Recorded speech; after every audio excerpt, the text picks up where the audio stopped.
Olá, estamos iniciando mais um programa Conhecendo o Ministério Público. Há 2 meses, a Presidência da República sancionou a lei que permite a guarda compartilhada de filhos de casais divorciados.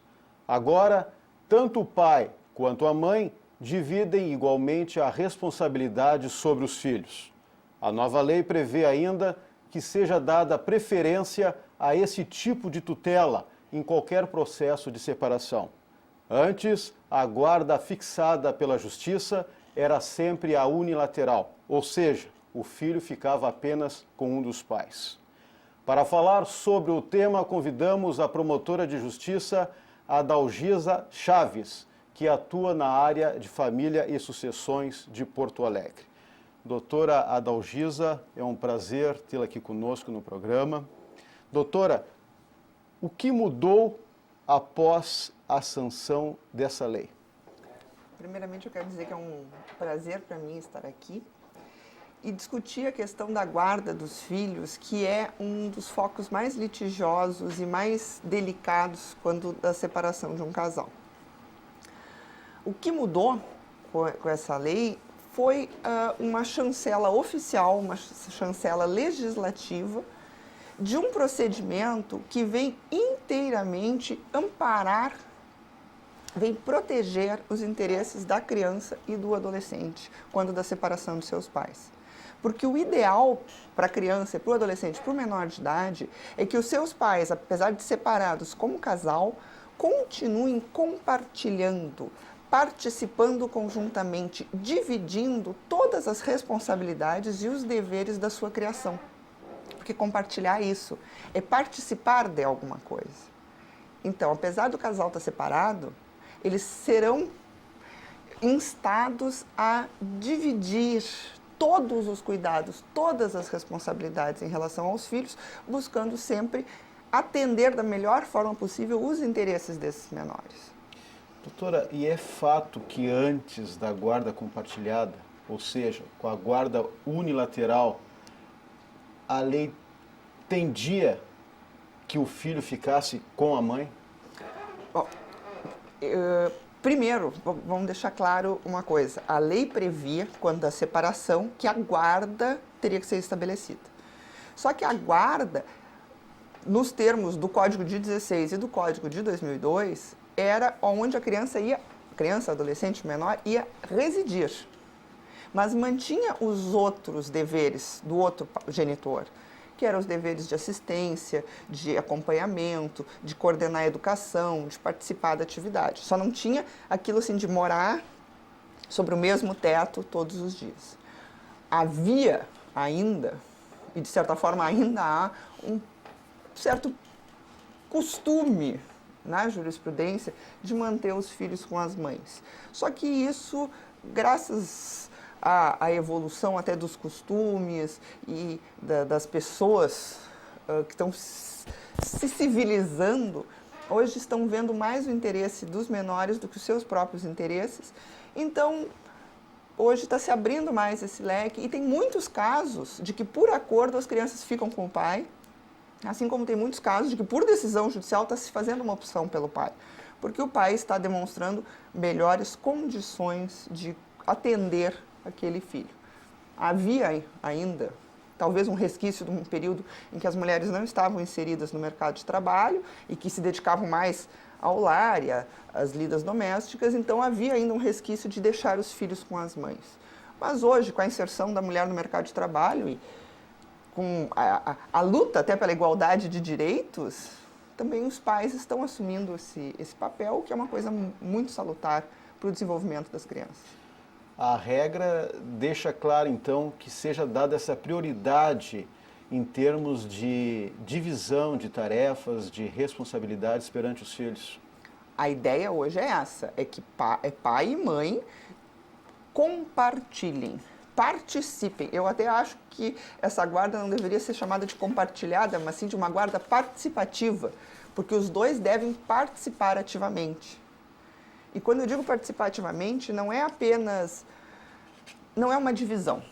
Não é segunda, quarta e sexta com a mãe, terça, quinta e sábado com o pai. Não é isso. É participação efetiva no cotidiano. os dois levando para a aula, buscando dar aula, indo nas reuniões de pais, acompanhando o desenvolvimento, acompanhando os estudos, fazendo os temas. É participação efetiva. E isso é algo que, infelizmente, não é a lei que vai resolver. Porque isso exige uma maturidade emocional dos pais. Que os pais consigam separar o litígio que ensejou a separação do casal, afastar aquela figura de ex-casal e se concentrar na figura de pais que, apesar de terem optado por se separar, optado por seguir vidas independentes, vão juntos buscar o que é melhor para os seus filhos. Certo. Além de se preocupar com o pagamento de pensão dos filhos, me parece que essa lei agora força, né, não sei se é essa a palavra, os pais participarem mais até na educação dos filhos, na formação educacional dos filhos. Isso era algo que já estava previsto no Código anterior, no Código Civil. Mas hoje está mais claro isso, o dever daquele com quem a criança não mora habitualmente, de participar efetivamente, orientando a educação, fiscalizando o desenvolvimento e participando do desenvolvimento dessa criança. E hoje a criança pode passar um período sob a guarda do pai e outro sob a guarda da mãe. Sim, mas sempre lembrando que a ideia da guarda compartilhada não é uma divisão igualitária de tempo. É uma participação conjunta e efetiva. É um acordo. Não é que uma semana a criança é só da mãe e a mãe resolve Sim. tudo, e na semana seguinte a criança é só do pai e o pai resolve Claro. tudo. As 2 semanas a criança é da mãe e do pai e eles juntos Claro. vão resolver Claro. os litígios e as coisas que precisam para o desenvolvimento efetivo da criança. E na hora de decidir sobre a guarda compartilhada, o juiz ele pode contar com profissionais como psicólogos, assistentes sociais, que avaliam, de certa maneira, o cotidiano da família. Pessoalmente, eu tenho assim, a convicção de que a guarda compartilhada só será exitosa se o casal for amadurecido para fazer aquela separação que eu referi antes, aquela separação entre o ex-casal e os pais. Ex-casal pode brigar e pode se desentender, pode se separar. Pais têm que unir esforços em prol dos filhos. Sim. Então eu entendo que, e não sou só eu, parte da doutrina já está se manifestando assim, de que a guarda compartilhada só será exitosa se houver um amadurecimento emocional do ex-casal que permita a ele superar diferenças pessoais e buscar o melhor dos filhos. Nesse contexto, a guarda compartilhada só pode existir de forma consensual. Não tem como o juiz impor uma guarda compartilhada a um casal que não mantém um relacionamento harmônico. Se o ex-casal está litigando, não há como se impor uma guarda compartilhada. Claro que existe, especialmente aqui na comarca de Porto Alegre, grupos como a questão do projeto Mediação, o NAF, que é o Núcleo de Apoio à Família, que fazem uma mediação entre os casais, buscando que eles consigam superar as diferenças pessoais em prol do filho. No NAF tem acompanhamento de assistentes sociais, de psicólogas, que buscam justamente chegar a esse consenso que é necessário para o desenvolvimento da guarda compartilhada. Certo. Para deixar claro, então, na sua opinião, pontos positivos e pontos negativos da guarda compartilhada. O principal ponto positivo é deixar claro que, mesmo com a separação, pai não deixa de ser pai e mãe não deixa de ser mãe. Eles têm deveres, têm obrigações que precisam se manter inalterados, mesmo com a separação do casal. Isso, para mim, é o principal, é chamar a responsabilidade. A nova lei fala que guarda compartilhada é a corresponsabilização. E é isso. Não é que um vai pagar a pensão, vai assinar o cheque no fim do mês e o outro que resolva todos os problemas. Os dois vão juntos buscar o desenvolvimento saudável dos seus filhos. O ponto negativo, para mim, seria talvez uma ideia que surge da lei de que com a lei se resolverá um problema. As pessoas não vão amadurecer por força da lei.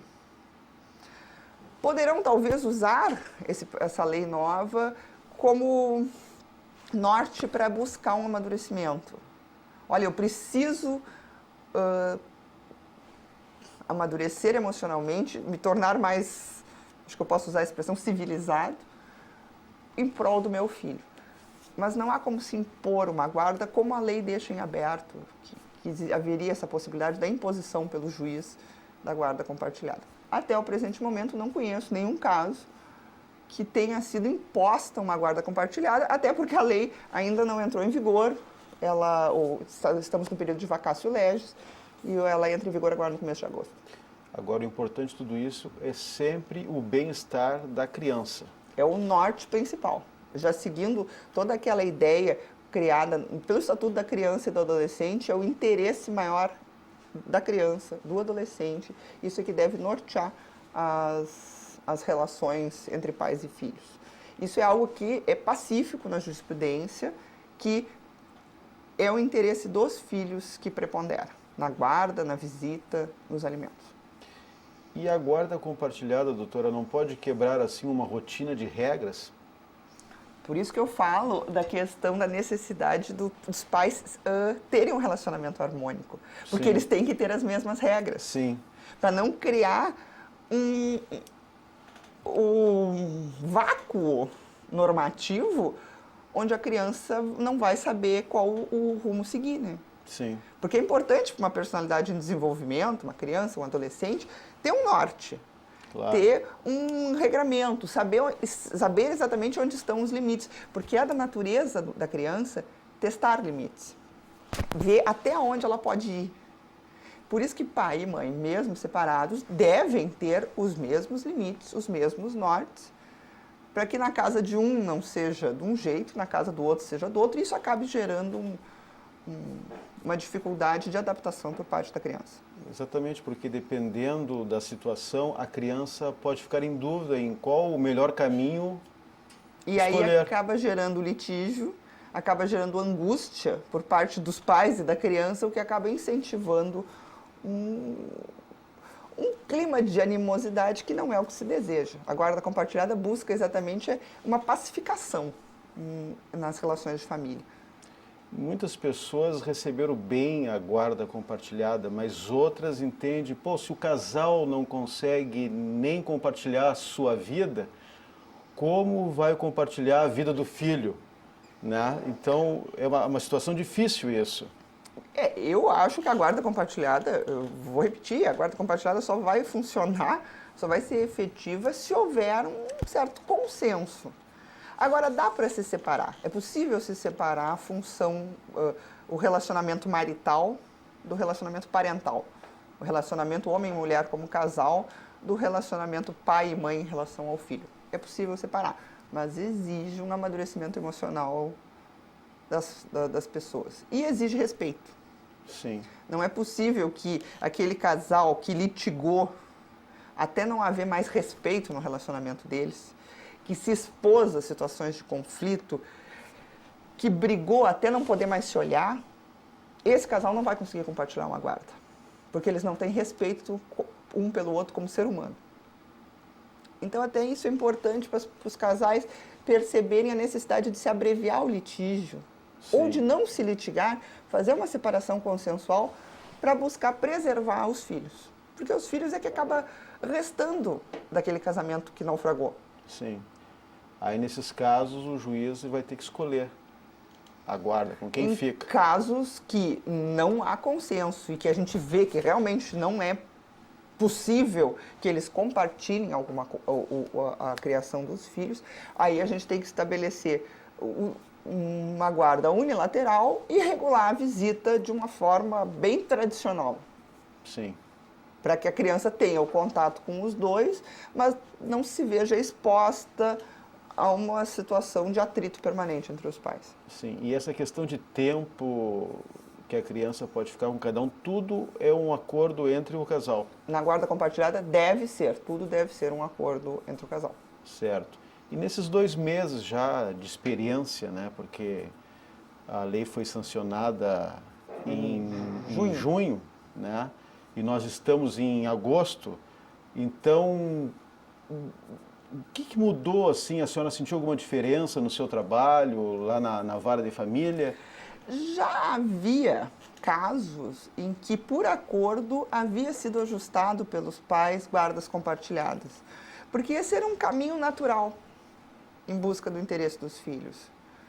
Havia muitos casos em que formalmente se colocava a guarda é da mãe, mas a visita do pai é livre, onde se via, na realidade, um exercício conjunto da guarda, em que os pais participavam efetivamente de tudo. Sim. Então, eu acho que essa lei apenas chancela um comportamento que, de certa forma, já havia. Pelo menos aqui no Judiciário Gaúcho já era reconhecida essa possibilidade. Sim, e no meio jurídico, assim, pelo sim e pelo não, o que a senhora sentiu? A maioria está com a guarda compartilhada? É que a guarda compartilhada como instituto, como ideia de comportamento, é o ideal.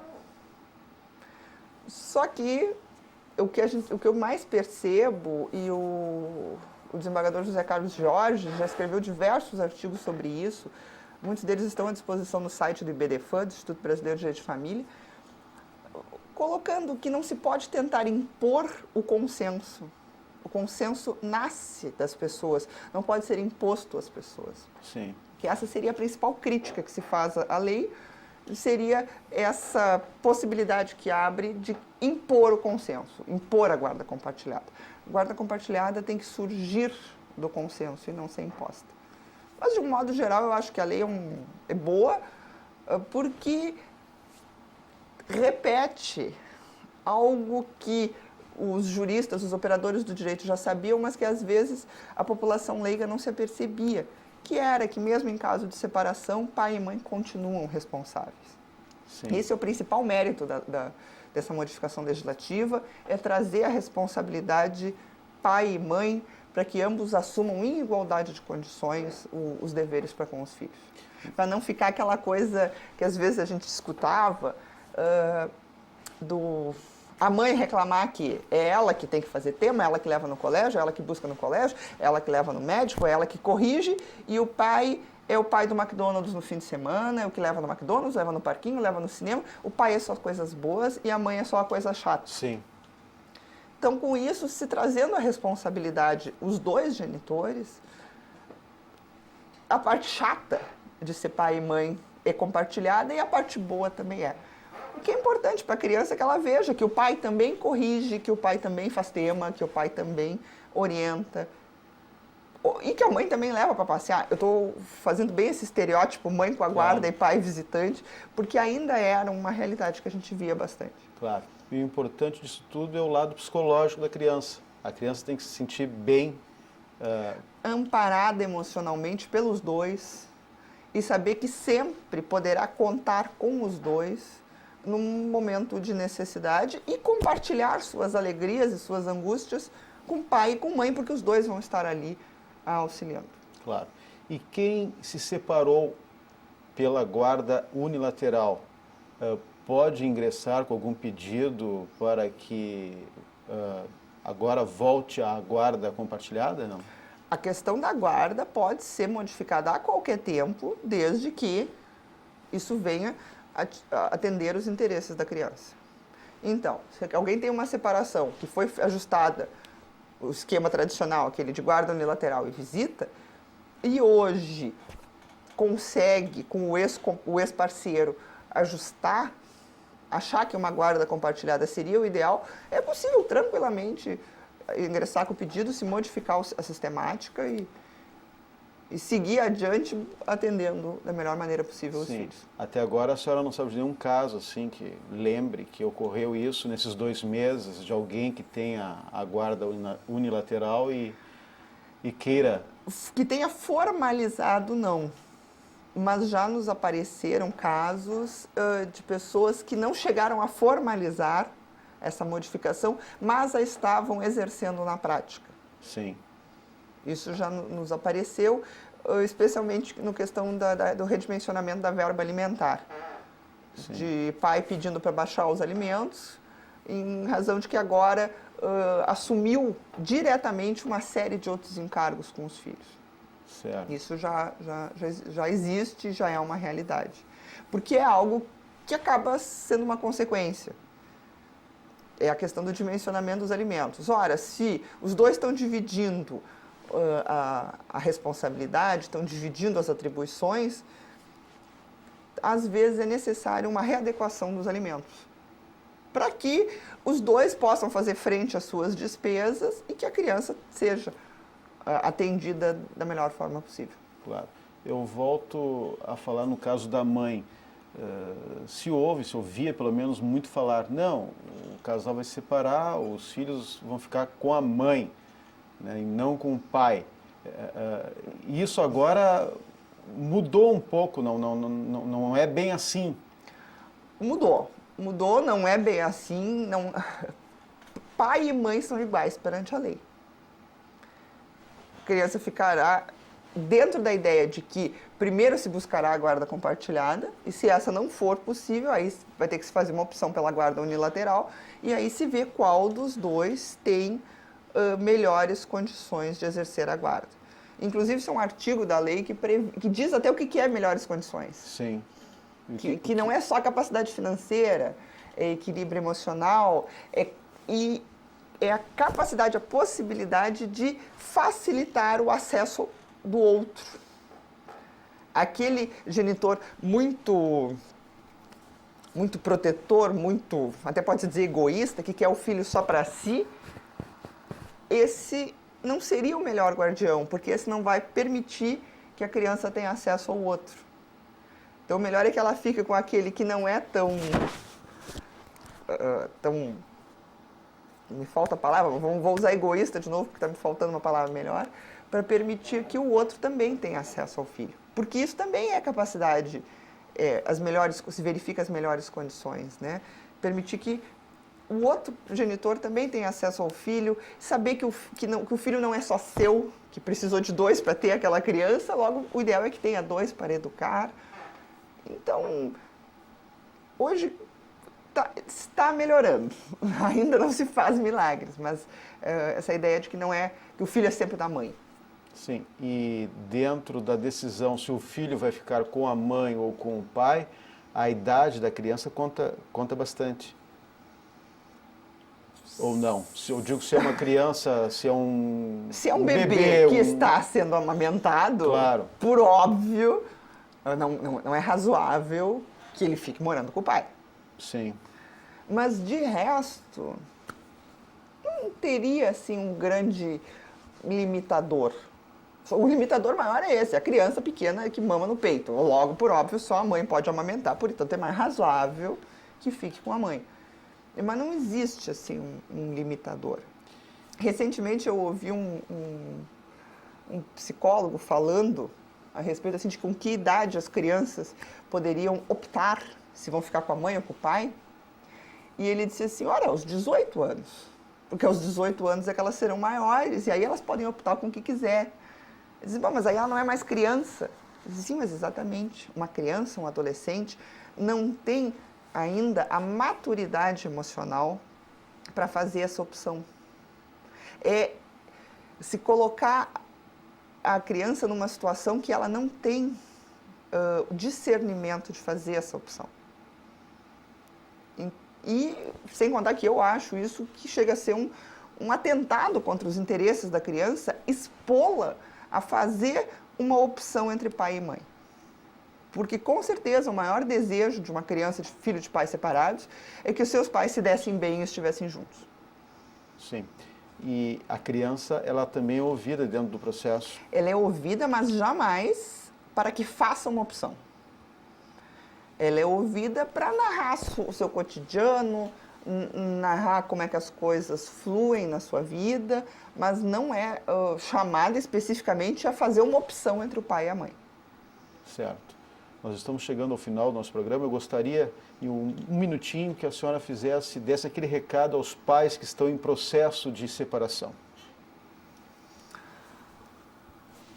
Recado para quem está em processo de separação e tem filhos menores de idade seria sempre separar a função de ex-cônjuges da função de pais.